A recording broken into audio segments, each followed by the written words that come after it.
आप भी बहुत गुस्से में आ गए। क्यों नहीं आए साहब? हम गाली खाने के लिए पैदा हुए हैं क्या? यहाँ इनकी हाउस में गाली खाने के लिए तो नहीं आ रहे।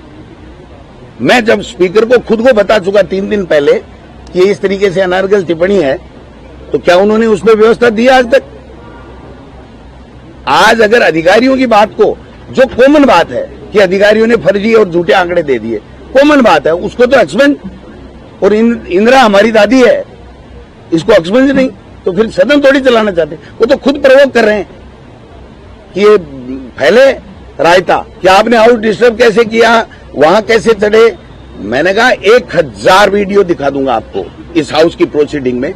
जब कोई सुनवाई नहीं होती है तो आक्रोश माननीय सदस्य करते हैं, और उस आक्रोश में मैं गया था और मैंने यही कहा था कि इस मंत्री से आप माफी मंगवाइए और एक्सपेंस कराइए। ये सब 1 सेकंड में कर सकते थे। इन बेल में थे, उस दिन भी इन्होंने टीकाराम जूली जी के लिए बाय नेम लेकर के आरोप लगाए, मेरे ऊपर बाय नेम लेकर के आरोप लगाए।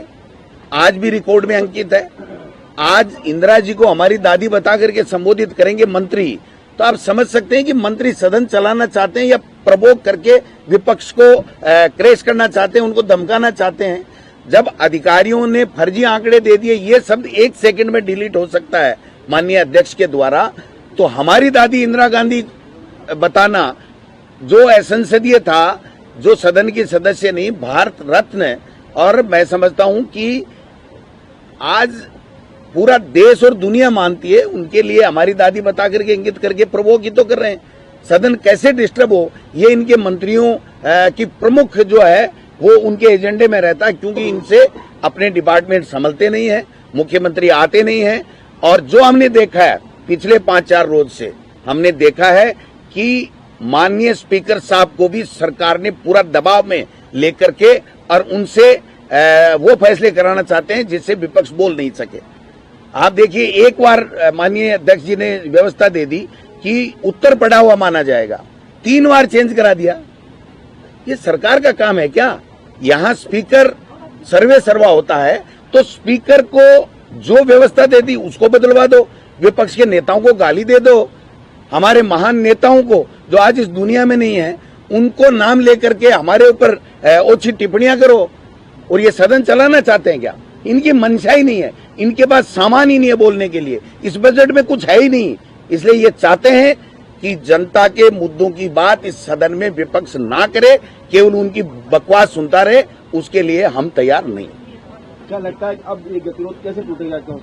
माफी मांगे वो मंत्री, उसको उसी टाइम एक्सपेंस कर दे। मैं सीधी सी बात कह रहा हूं कि जैसे रफीक जी के जवाब के अंदर कहा कि अधिकारियों ने फर्जी आंकड़े दे दिए, उसको तो हाथों हाथ एक्सपेंस, और इंदिरा जी को हमारी दादी बता के संबोधित कर रहे हैं, उसको एक्सपेंस नहीं कर रहे हैं। मैं देख लूंगा।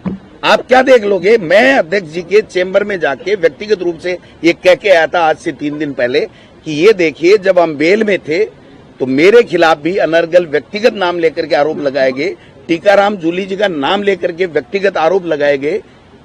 उसको आपको हटाना चाहिए, वो तो है नहीं। और मंत्रियों से जो है वो बुलवाते रहते हैं, अनावश्यक टिप्पणियां करवाते रहते हैं, तो ऐसे सदन थोड़ी चलेगा। हम चाहते हैं कि जनता के मुद्दों को हम हाउस में डिस्कस करें और उसकी गरिमा बनाए रखना माननीय अध्यक्ष जी की ड्यूटी है। हम अभी भी गए थे, माननीय अध्यक्ष जी ने बुलाया, हमारी कोई मंशा खराब नहीं, हम गए थे कि माननीय अध्यक्ष जी ये बताइए। वो तो उल्टे हमें ही करने लग गए कि आपने हाउस डिस्टर्ब कैसे किया, वहां कैसे चढ़े। मैंने कहा 1000 वीडियो दिखा दूंगा आपको इस हाउस की प्रोसीडिंग में। जब कोई सुनवाई नहीं होती है तो आक्रोश माननीय सदस्य करते हैं, और उस आक्रोश में मैं गया था और मैंने यही कहा था कि इस मंत्री से आप माफी मंगवाइए और एक्सपेंस कराइए। ये सब 1 सेकंड में कर सकते थे। वो तो उल्टा चोर कोतवाल हमको डांटे, सरकार के लोग तो हमको ही कह रहे हैं तू वहां कैसे चला गया। इस सदन में उनकी मेहरबानी से कोई सदस्य नहीं आया विपक्ष का। हम जनता की बात करेंगे, आराम से सुनेंगे, लेकिन प्रवोक करके हमारे ऊपर व्यक्तिगत इलिगेशन, हमारे नेताओं के ऊपर इस तरीके के इलिगेशन लगाएंगे और स्पीकर अगर सही व्यवस्था नहीं देंगे तो फिर इसका मतलब है कि सरकार चाहती है कि ये सदन नहीं चले। 2 बजे के बाद सर अब क्या है? क्योंकि माफी मांगने को तैयार नहीं है। कौन? संसदीय कार्य मंत्री कह रहे हैं कि जाति शब्द को सम्मान वो कह रहे हैं कि हम इस चीज को अशोभनीय या अमर्यादित नहीं मानते। हाँ तो ठीक है, व्यवस्था दे देना सदन। जब स्पीकर व्यवस्था दे देगा कि ये अंकित होना चाहिए और हर बार यही कहा जाएगा, तो उसके बाद में देख लेंगे। एक चीज उन्होंने ये कही कि हम सभी लोग मिलकर के अपना दल लेकर के विधानसभा अध्यक्ष से मांग करेंगे कि आपके खिलाफ इस पूरे माजरे कौन मना कौन कर रहा है? यह हाउस स्वतंत्र है, हाउस स्वतंत्र है।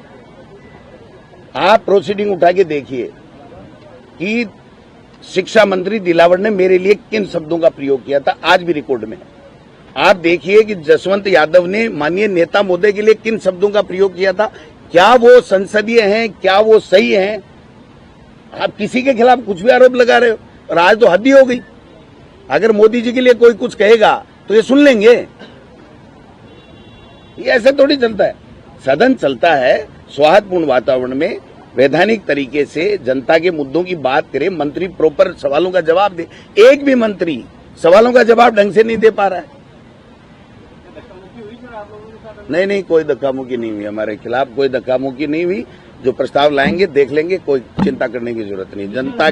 जनता के चुने हुए आए हैं, जनता के मुद्दों को आवाज रखेंगे। अनर्गल गालीबाजी टिप्पणियां हम सहन नहीं करेंगे। छोटा सा एक ये ट्रेंड बना है कि मंत्री अपने जवाब में सरकार की बातों को करते हैं कि सरकार, मैं कह रहा हूं इनके पास है ही नहीं ना, इनकी खुद की तैयारी नहीं है, इनकी खुद की कोई तैयारी नहीं है। आज ही 2 मंत्रियों ने कहा ये मेरे विभाग का नहीं था, दूसरे का था। तो भाई दूसरे से जानकारी लेकर के बता देता।